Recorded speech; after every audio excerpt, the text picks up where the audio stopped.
24 days, 24 straight days in the United States Senate on the health care debate.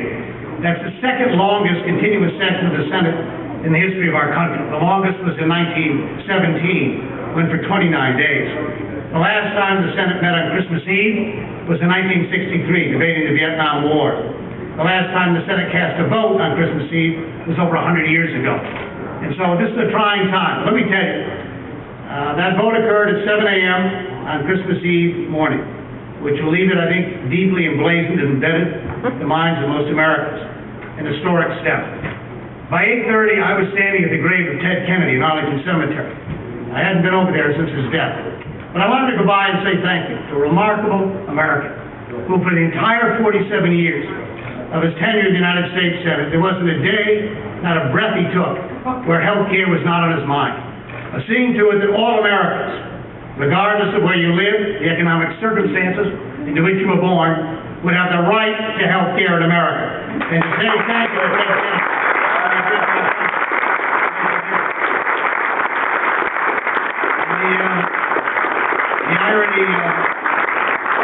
The irony and the beauty of the moment, standing there, my BlackBerry went off, and I picked it up, and it was the President of the United States called to say thank you. As he called about 10 members of Congress who were deeply involved in this city to thank him for their efforts. And I told him where I was at that very moment, standing at Ted Kennedy's grave.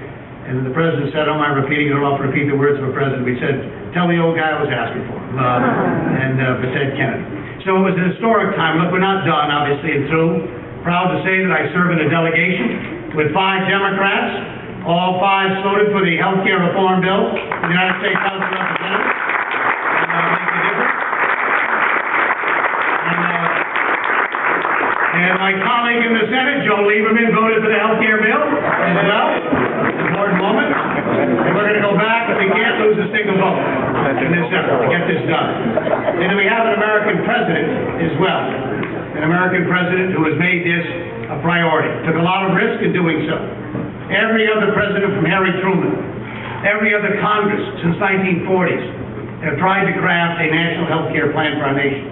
Everyone for various reasons that have tried and failed at it. We're one vote away from this occurring for our country for the very first time.